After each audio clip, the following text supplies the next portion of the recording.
اور کتاب میں ابراہیم کا ذکر کرو، بے شک وہ نہایت سچے تھے، پیغمبر تھے۔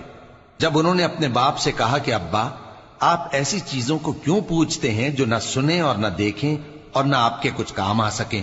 ابا، مجھے ایسا علم ملا ہے جو آپ کو نہیں ملا، تو میرے ساتھ ہو جائیے، میں آپ کو سیدھی راہ پر لے چلوں گا۔ ابا، شیطان کی پوجا نہ کیجیے، بے شک شیطان اللہ کا نافرمان ہے۔ ابا، مجھے ڈر لگتا ہے کہ آپ کو اللہ کا عذاب آ پکڑے تو آپ شیطان کے ساتھی ہو جائیں۔ اس نے کہا کہ ابراہیم، کیا تو میرے معبودوں کے خلاف ہے؟ اگر تو باز نہ آئے گا تو میں تجھے سنسار کر دوں گا اور تو ہمیشہ کے لیے مجھ سے دور ہو جا۔ ابراہیم نے سلام علیکم کہا اور کہا کہ میں آپ کے لیے اپنے پروردگار سے بخشش مانگوں گا، بے شک وہ مجھ پر نہایت مہربان ہے، اور میں آپ لوگوں سے اور جن کو آپ اللہ کے سوا پکارا کرتے ہیں ان سے کنارہ کرتا ہوں اور اپنے پروردگار ہی کو پکاروں گا۔ امید ہے کہ میں اپنے پروردگار کو پکار کر محروم نہیں رہوں گا۔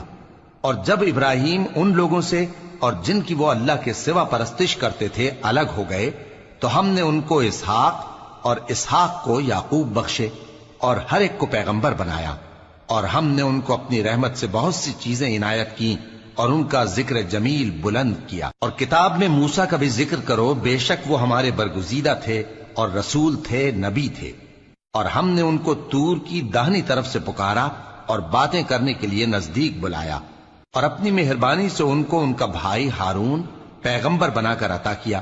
اور کتاب میں اسماعیل کا بھی ذکر کرو، وہ وعدے کے سچے اور رسول تھے، نبی تھے، اور وہ اپنے گھر والوں کو نماز اور زکوٰۃ کا حکم کرتے تھے اور اپنے پروردگار کے ہاں پسندیدہ تھے۔ اور کتاب میں ادریس کا بھی ذکر کرو، وہ بھی نہایت سچے تھے، نبی تھے، اور ہم نے ان کو اونچی جگہ اٹھا لیا تھا۔ یہ وہ لوگ ہیں جن پر اللہ نے اپنے پیغمبروں میں سے فضل کیا، یعنی اولاد آدم میں سے، اور ان لوگوں میں سے جن کو ہم نے نوح کے ساتھ کشتی میں سوار کیا، اور ابراہیم اور یعقوب کی اولاد میں سے، اور ان لوگوں میں سے جن کو ہم نے ہدایت دی اور جنہیں برگزیدہ کیا۔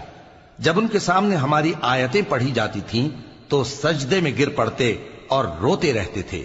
پھر ان کے بعد چند ناخلف ان کے جانشین ہوئے جنہوں نے نماز کو ضائع کر دیا اور خواہشات نفسانی کے پیچھے لگ گئے، سو ان قریب ان کو گمراہی کی سزا ملے گی۔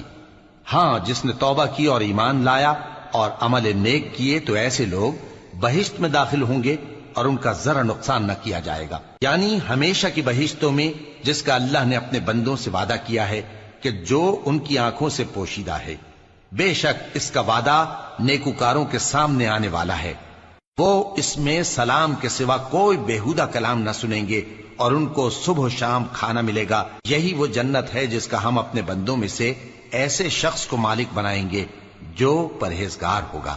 اور فرشتوں نے پیغمبر کو جواب دیا کہ ہم تمہارے پروردگار کے حکم کے سوا اتر نہیں سکتے، جو کچھ ہمارے آگے ہے اور جو پیچھے ہے اور جو اس کے درمیان ہے سب اسی کا ہے، اور تمہارا پروردگار بھولنے والا نہیں، یعنی آسمان اور زمین کا اور جو ان دونوں کے درمیان ہے سب کا پروردگار، تو اسی کی عبادت کرو اور اس کی عبادت پر ثابت قدم رہو۔ بھلا تم کوئی اس کا ہم نام جانتے ہو؟ اور کافر انسان کہتا ہے کہ جب میں مر جاؤں گا تو کیا زندہ کر کے نکالا جاؤں گا؟ کیا ایسا انسان یاد نہیں کرتا کہ ہم نے اس کو پہلے بھی تو پیدا کیا تھا جبکہ وہ کچھ بھی چیز نہ تھا؟ سو تمہارے پروردگار کی قسم، ہم ان کو جمع کریں گے اور شیطانوں کو بھی، پھر ان سب کو جہنم کے گرد حاضر کریں گے اور وہ گھٹنوں پر گرے ہوئے ہوں گے۔ پھر ہر گروہ میں سے ہم ایسے لوگوں کو کھینچ نکالیں گے جو رحمان کے مقابلے میں سخت سرکشی کرتے تھے، پھر ہم ان لوگوں سے خوب واقف ہیں جو اس میں داخل ہونے کے زیادہ لائق ہیں، اور تم میں سے کوئی شخص نہیں مگر اسے اس پر گزرنا ہوگا، یہ تمہارے پروردگار پر لازم ہے، مقرر ہے۔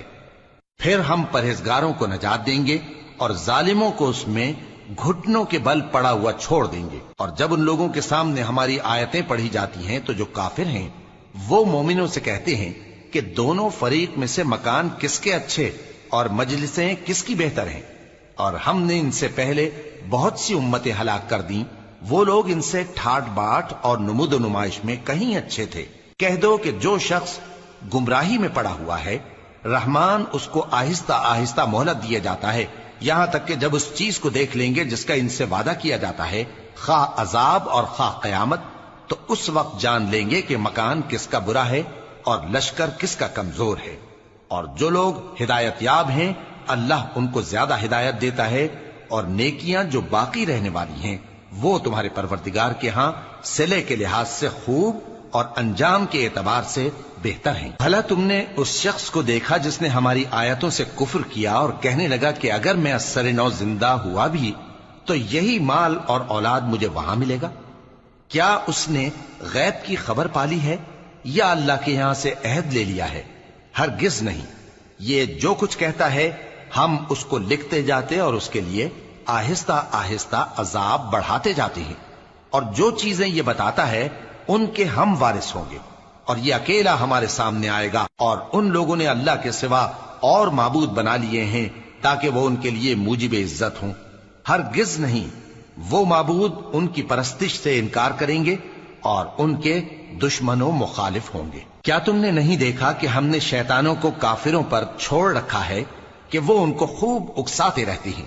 تو تم ان پر عذاب کے لیے جلدی نہ کرو کہ ہم تو ان کے لیے دن شمار کر رہے ہیں۔ جس روز ہم پرہیزگاروں کو رحمان کے سامنے بطور مہمان جمع کریں گے اور گنہگاروں کو دوزخ کی طرف پیاسے ہانک لے جائیں گے، تو لوگ کسی کی سفارش کا اختیار نہ رکھیں گے مگر جس نے رحمان سے اقرار لے لیا ہو، اور کہتے ہیں کہ رحمان بیٹا رکھتا ہے۔ ایسا کہنے والوں، یہ تو تم بری بات زبان پر لاتے ہو۔ قریب ہے کہ اس جھوٹ سے آسمان پھٹ پڑے اور زمین شق ہو جائے اور پہاڑ پارا پارا ہو کر گر پڑیں کہ انہوں نے رحمان کے لیے بیٹا تجویز کیا، اور رحمان کو شایع نہیں کہ کسی کو بیٹا بنائے۔ ہر شخص جو آسمانوں اور زمین میں ہے رحمان کے روبرو بطور بندہ ہی آئے گا۔ اس نے ان سب کو اپنے علم سے گھیر رکھا اور ایک ایک کو شمار کر رکھا ہے، اور یہ سب قیامت کے دن اس کے سامنے اکیلے اکیلے حاضر ہوں گے۔ اور جو لوگ ایمان لائے اور عمل نیک کیے، رحمان ان کی محبت مخلوقات کے دل میں پیدا کر دے گا۔ اے پیغمبر صلی اللہ علیہ وآلہ وسلم، ہم نے یہ قرآن تمہاری زبان میں آسان بنا کر نازل کیا ہے تاکہ تم اس سے پرہیزگاروں کو خوشخبری پہنچا دو اور جھگڑالوؤں کو ڈر سنا دو، اور ہم نے ان سے پہلے بہت سے گروہوں کو ہلاک کر دیا ہے۔ بھلا تم ان میں سے کسی کو دیکھتے ہو یا کہیں ان کی بھنک سنتے ہو؟